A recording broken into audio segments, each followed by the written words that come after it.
Bismillahirrahmanirrahim. Assalamualaikum warahmatullahi wabarakatuh. Waalaikumsalam warahmatullahi wabarakatuh. Alhamdulillah, thumma alhamdulillah. Wassalatu wassalamu ala sayyidina Rasulillah, Sayyidina Muhammad ibn Abdillah wa ala alihi wa sahbihi wa man walah. Wala hawla wala quwwata illa billah, amma ba'd. Anak-anakku semuanya, para santri, kaifa halukum? Alhamdulillah bikhair wa afiyah barakati wa'alaikum. Madza darsuna al-an? As-sirah an-nabawiyah. As-sirah An-nabawiyah. Iya. Pelajaran kita pada kesempatan kali ini adalah As-sirah an-nabawiyah, mempelajari tentang kehidupan makhluk paling agung, paling mulia, Nabi kita Nabi Muhammad sallallahu alaihi wasallam. Dan kitab yang kita kaji adalah kitab Fiqhus Sirah An-Nabawiyah yang ditulis oleh Al-Imam Asy-Syahid Muhammad Sa'id Ramadan Al-Buti. Pada pertemuan terakhir kita, pada pertemuan yang lalu, kita telah sama-sama mempelajari, telah sama-sama mengetahui beberapa poin penting yang berkaitan dengan madhab az-zati atau madhab subjektif dalam pencatatan sejarah secara umum ataupun sirah secara khusus. Poin pertama, pada pertemuan lalu kita telah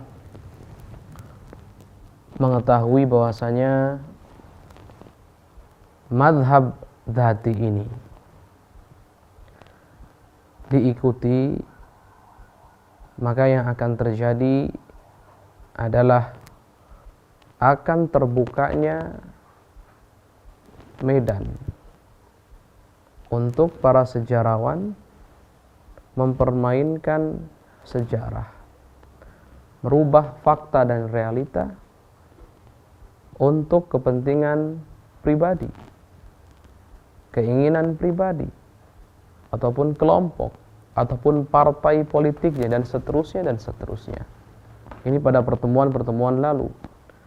Kemudian juga kita telah mengetahui bahwasanya yang mengikuti madhab dzati dalam pencatatan sejarah, pembukuan sejarah, penulisan sejarah secara umum ataupun sirah secara khusus, melakukan hal-hal yang tidak bisa diampuni kesalahannya secara ilmiah. Apa di antaranya? Di antaranya adalah mereka mentakwili hadis yang mutawatir, yang sudah sangat jelas maknanya, yang tidak perlu ditakwili, tapi mereka takwili tanpa ada dasar dan sebab, tanpa ada muqtadhi, tanpa ada sebab untuk mentakwili, tanpa ada dalil untuk mentakwil. Sedangkan dalil takwil tidaklah disebut dengan takwil yang sahih dan tidak diperbolehkan. La yusar at-takwil la yusaru ilaihi. Takwil itu tidak diperbolehkan kecuali ketika makna hakikatnya tidak bisa dimengerti, dan itu pun harus menggunakan sandaran dalil yang qat'i. Baru takwil disebut dengan takwil yang sahih. Sedangkan yang mereka lakukan adalah takwil sesuai dengan apa yang mereka inginkan, sesuai dengan kepentingan pribadi, kelompok, partai, dan seterusnya. Oleh karena itu, lagi-lagi awas, ini bukan takwil yang bisa diterima. Ini bukan takwil yang bisa diterima. Ini sudah kita bahas pada beberapa pertemuan yang lalu. Kemudian juga yang mereka lakukan yang juga tidak bisa dimaafkan secara ilmiah, mereka dengan mudahnya menafsiri kenabian Nabi Muhammad SAW, imannya para sahabat, kemenangan-kemenangan yang didapatkan oleh Islam, Mereka tafsiri dengan mudah dan entengnya tanpa ada dalil dan bukti sama sekali. Bahwasanya semua itu tidak lain dan tidak bukan merupakan Thawrah yasar did yamin. Revolusi, pemberontakan, gejolak yang ditimbulkan oleh kelompok kiri kepada kelompok kanan, melawan kelompok kanan. Maksudnya kiri adalah orang-orang yang fakir, kanan adalah orang-orang yang kaya. Ini hanya revolusi orang-orang fakir melawan orang-orang kaya untuk menambah pundi-pundi uang mereka, katanya seperti itu. Dan ini lucu sekali, ini menggelikan sekali, dan ini mengherankan sekali karena bertentangan dengan fakta sejarah yang nyata dan real yang tidak bisa diganggu gugat. Kemudian juga pada pertemuan lalu juga kita telah membahas bahwasanya mazhab zati dalam pencatatan sejarah atau dalam memahami sejarah tidak lain dan tidak bukan adalah tipuan, jebakan, trap. Tipuan, jebakan. Awas, yang sangat berbahaya. Kenapa disifati berbahaya? Karena orang-orang awam dari kalangan kaum muslimin tidak bisa mengetahui bahwasanya di dalam mazhab zati ini ada jebakan yang betul-betul nyata karena keawaman mereka, karena sedikitnya ilmu yang mereka miliki, sehingga tidak ngeh bahasa kitanya. Sehingga yang jadi korban siapa nanti? Dengan tipu-tipu, dengan jebakan yang mereka buat di bawah syiar mazhab zati ini. Siapa yang akan tertipu? Adalah orang awam. Itu yang pertama. Kemudian yang kedua adalah orang-orang yang memiliki tujuan-tujuan hawa nafsu. Mereka yang mengekor kepada hawa nafsunya, ngikut hawa nafsunya, dan menggunakan mazhab zati ini sebagai kendaraan untuk sampai kepada tujuan mereka, bukan pencari kebenaran. Ini dua kelompok orang yang berpotensi sangat besar akan masuk dalam jebakan tipuan mereka-mereka yang menganut faham mazhab zati dalam mempelajari sirah nabawiyah secara khusus ataupun sejarah Islam secara umum.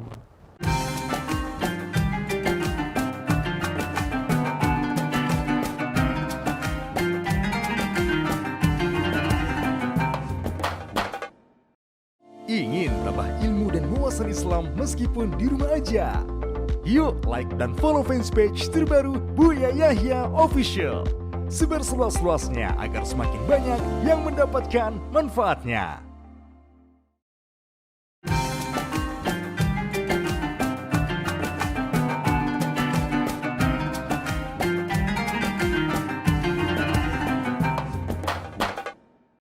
Kemudian, anak-anakku para santri semuanya, kenapa kok orang-orang awam, orang-orang yang sederhana, orang-orang yang biasa saja dalam ilmu pengetahuan bisa tertipu, bisa masuk dalam jebakan mereka? Kenapa? Karena luput dari pandangan mereka bahwasanya hembusan bisikan yang sebetulnya itu adalah penjajahan yang menyeru umat Islam, kaum muslimin untuk melakukan pergerakan yang disebut dengan thawrah islahiyah, dengan revolusi islahiyah, perbaikan dalam hal akidah. Sebetulnya tujuan intinya adalah menghapus akidah keseluruhan, mencabut akidah dari akar-akarnya, membumi hanguskan akidah sehingga tidak tersisa lagi akidah yang benar, tidak tersisa lagi akidah yang wajib diimani, tidak tersisa. Kalau sudah tidak tersisa lagi akidah yang wajib diimani, maka apa yang terjadi? Keluar dari Islam. Tapi mereka tidak mengetahui itu. Oleh karenanya mereka tertipu. Kemudian luput dari pandangan mereka juga bahwasanya kalau seandainya Islam ini, agama Islam ini dilepaskan secara total, dipisahkan secara total, dikosongkan dari yang namanya ghaibiyat, perkara-perkara yang gaib yang wajib kita imani, kita lepaskan. Sudah, jangan percaya kepada yang gaib. Buang saja yang gaib. Jangan ada kaitan agama dengan yang gaib. Kalau kita lepaskan, kita pisahkan, kita kosongkan agama dari yang perkara-perkara yang gaib, maka apa yang akan terjadi? Sebetulnya yang akan terjadi adalah perlahan-lahan agama itu sendiri akan hilang dan lenyap. Islam tidak lagi menjadi Islam. Kenapa kok bisa seperti itu? Karena wahyu yang merupakan sumber daripada agama Islam itu adalah puncak daripada perkara yang gaib. Puncak daripada perkara yang khawariq. Paham? Dipahami sampai sini? Puncak daripada perkara yang gaib, puncak daripada perkara yang khawariq. Kalau seandainya kok jangan percaya pada yang gaib, berarti sama dengan mengatakan jangan percaya kepada yang namanya wahyu. Kalau sudah tidak percaya kepada wahyu, tidak mungkin ada kenabian. Kalau begitu Anda menganggap Nabi Muhammad sebagai apa? Kalau kita na'udzubillahi min dzalik, terjebak dan tertipu sampai menganggap Rasulullah SAW hanya sebagai orang yang cerdas, pintar, kemudian bijak, kemudian piawai, kemudian pandai dalam menyusun strategi, kemudian seorang pahlawan. Kalau kita menganggap hanya seperti ini saja kepribadian Rasulullah, maka saat itu kita telah menjadi orang yang non-muslim, kafir, keluar dari Islam. Artinya, percaya perkara ini ya betul, karena Rasulullah memang pintar, alim, cerdas, ya semua itu betul. Tapi di balik semua itu ada kepribadian yang paling mencolok, kepribadian yang paling utama yang wajib kita yakini, wajib kita imani bahwasanya Rasulullah SAW adalah seorang nabi, seorang rasul yang diberikan wahyu oleh Allah melalui perantara malaikat Jibril yang wajib disampaikan kepada umat. Berarti nanti kalau jangan percaya kepada yang gaib, buang yang gaib, hapus yang gaib dari umat Islam, dari agama Islam, maka yang terjadi apa? Yang terjadi adalah keluar dari Islam. Keluar dari Islam. Makanya yang tidak percaya perkara-perkara gaib keluar dari Islam. Keluar dari agama Islam. Kafir. Bahasa kitanya kafir. Kafir itu adalah orang yang memiliki sifat kufur, orang yang punya kekufuran. Apa kekufuran itu? Para ulama sudah menjelaskan. Kekufuran itu adalah mendustakan ajaran Nabi Muhammad sallallahu alaihi wasallam, mendustakan Rasulullah sallallahu alaihi wasallam. Yang tidak percaya kepada wahyu, tidak percaya kepada kenabian, berarti telah mendustakan Rasulullah sallallahu alaihi wasallam, berarti telah mendustakan Nabi Muhammad sallallahu alaihi wasallam, berarti dia keluar dari yang namanya iman, keluar dari Islam, selesai. Sudah. Lihat, perlahan-lahan digiring sampai keluar dari Islam. Sadar atau tidak sadar. Ini yang mereka lakukan. Oh, inilah yang mereka lakukan. Betul-betul inilah yang mereka lakukan. Kemudian nanti yang akan kita bahas, apa sih hujah yang mereka kemukakan? Apa sih alasan yang mereka kemukakan sehingga kok perkara-perkara gaib itu mau dihapus semuanya, mau dibuang semuanya? Yang tentunya kalau ada seorang mengaku Islam tapi tidak percaya kepada perkara-perkara yang gaib, padahal wahyu itu adalah perkara yang gaib, bahkan puncaknya, bahkan rajanya itu, bahkan itulah puncak khawariq, keluar dari peraturan tabiat alam semesta, maka apa yang terjadi? Kafir dia. Kalau ini dihilangkan, apa sih alasan mereka? Nah ini kita harus betul-betul pahami. Apakah yang menjadi alasan mereka membuang semua perkara-perkara yang gaib dalam Islam, membuang perkara-perkara yang khawariq dalam agama? Apa alasan mereka, hujah mereka? Alasan mereka, hujah mereka yang mereka kemukakan adalah karena semua perkara yang gaib, semua perkara yang khawariq bertentangan dengan sunnah tabi'ah. Sunnah artinya peraturan alam semesta, peraturan alam semesta, dan bertentangan katanya dengan ilmu modern. Kata mereka, lagi-lagi ini tipu-tipu. Kita akan bahas betul-betul bagaimana licik kecerdikan mereka. Ya, itu cerdik, tapi memang cerdik yang licik, yang tujuannya tadi itu mengeluarkan umat Islam dari agama Islam. Kita akan bahas secara mendetail bagaimana kepalsuan dan tipuan itu betul-betul ada di balik syiar karena bertentangan dengan ilmu modern, Karena bertentangan dengan peraturan alam semesta. Apa yang dimaksud peraturan alam semesta? Bagaimanakah pertentangan yang terjadi? Apa yang dimaksud dengan ilmu modern? Ini sebetulnya sudah pernah disinggung, tapi kita akan bahas kembali secara mendetail sehingga anak-anakku, para santri semuanya, kalian semua akan mendapatkan gambaran yang begitu jelas dan gamblang tentang kepalsuan, tipuan dan tipuan, jebakan yang mereka lakukan ini betul-betul nyata, yang tidak bisa dilihat dan dipandang oleh mata telanjang orang-orang yang sederhana, orang-orang awam.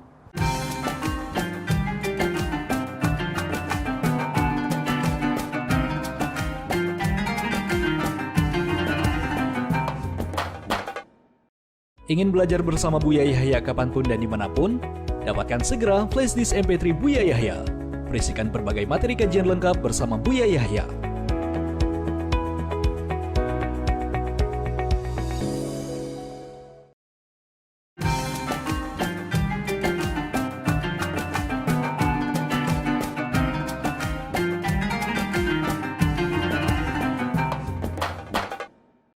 Baiklah, anak-anakku semuanya, para santri, tolong diperhatikan.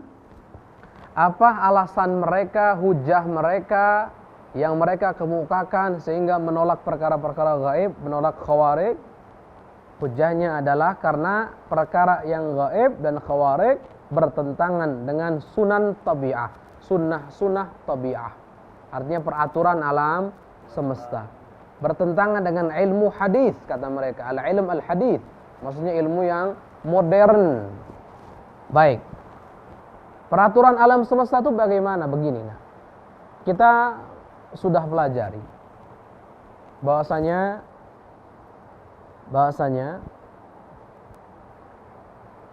hukum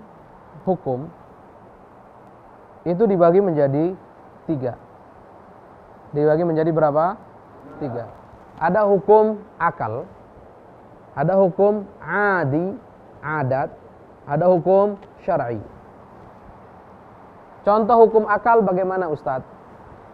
Seperti apa sih hukum akal? Hukum akal itu yang mana akal yang Allah anugerahkan kepada kita ini dengan sendirinya mampu mencerna satu perkara, mampu menghukumi dengan sendirinya tanpa bantuan yang lainnya, tanpa bantuan panca indera dan yang lainnya. Contoh bagaimana? 1 kali 1 sama dengan 1. 1 tambah 1 sama dengan 2. Perlu nggak ada percobaan terlebih dahulu? Perlu atau tidak? Perlu atau tidak? Kayak waktu kita anak SD, 1 kali 1 atau TK. Ini 1 dikalikan 1. Oh, 1. Apa perlu begitu? Tidak. Dengan kita mengetahui, memahami makna 1, memahami makna tambah, memahami makna 1, maka secara otomatis akal yang Allah berikan kepada kita ini mampu mengetahui, menghukumi bahwasanya 1 kali tambah 1 sama dengan 2. 1 kali 1 sama dengan 1. Jelas atau tidak? Tidak butuh bantuan harus dipraktekkan, harus dicoba berulang-ulang, nggak butuh. Paham? Ini namanya hukum akal. Artinya akal kita bisa mencerna dengan sendirinya tanpa bantuan ikhtibar, tajribah, musyahadah. Tanpa bantuan harus dicoba dulu, diuji dulu, harus diteliti dulu. Nggak perlu seperti itu. Istilah katanya anak kecil pun tahu, nggak usah diuji dulu. Jelas atau tidak? Ada hukum, sumbernya adalah ada. Ada itu apa sih? Kebiasaan. Kebiasaan itu apa? Kebiasaan yang berulang-ulang. Kebiasaan yang berulang-ulang.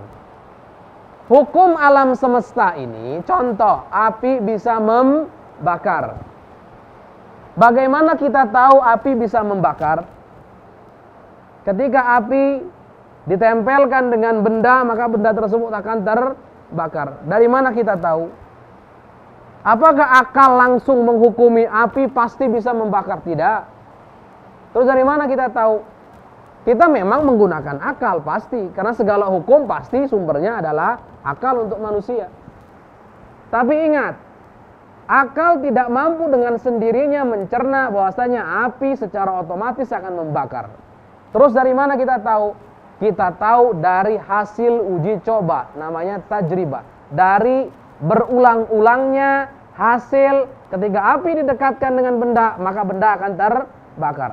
Karena berulang-ulang di mana-mana terjadi seperti itu. Di sini terjadi seperti itu, di daerah lain terjadi seperti itu, di dunia ini terjadi seperti itu, di setiap waktu juga terjadi seperti itu, maka kita hukumi saat itu api bisa membakar. Tapi hukum ini hukum apa namanya? Hukum adi, al-hukmu al-adi. Karena sandarannya adalah uji coba, penelitian, dan sandarannya adalah perkara yang terjadi berulang-ulang. Ini sandarannya apalagi ini? Uji coba, penelitian. Ini pada akhirnya sandarannya adalah panca indera. Jelas atau tidak? Jelas. Air bisa membuat kita segar, baik diminum ataupun ketika mandi. Kemudian bumi ini punya hukum, namanya hukum gravitasi. Itu semuanya adalah sunan at-tabi'ah. Sunan at-tabi'ah, as-sunan at-tabi'iyyah. Sunan at-tabi'ah atau as-sunan at-tabi'iyyah. Jelas atau tidak? Nah, ini yang disebut dengan as-sunan at-tabi'iyyah. As-sunan at-tabi'iyyah itu yang seperti ini. Jadi hukum yang bersandarkan kepada kebiasaan yang berulang-ulang atau penelitian atau musyahadah, memang disaksikan dengan mata kepala atau indera.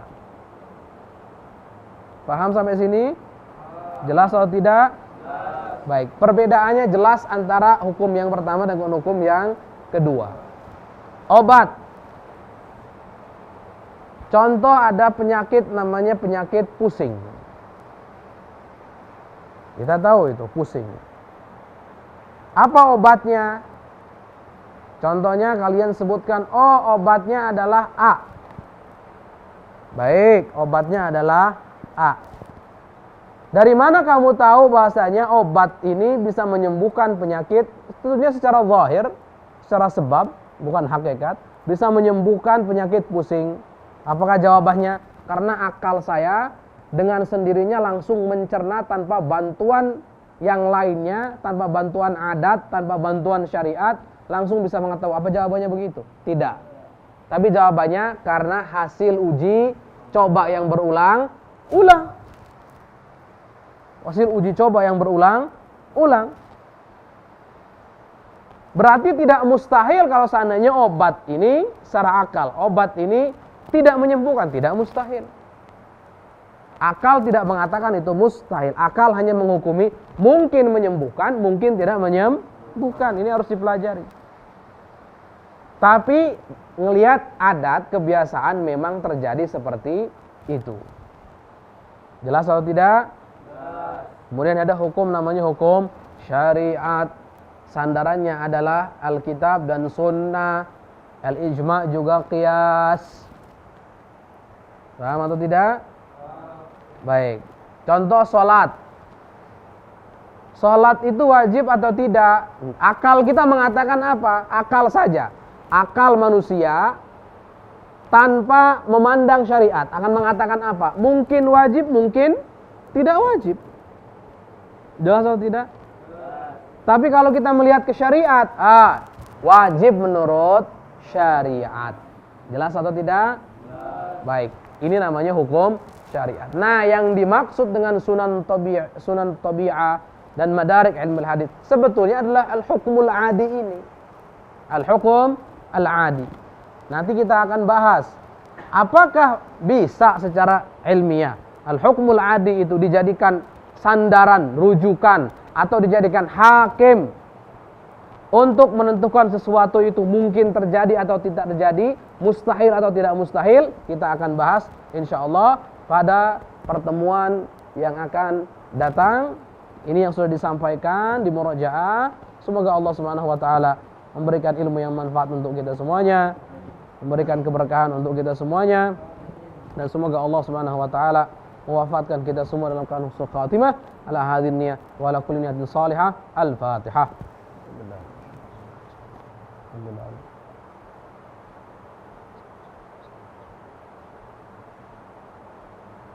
Assalamualaikum warahmatullahi wabarakatuh.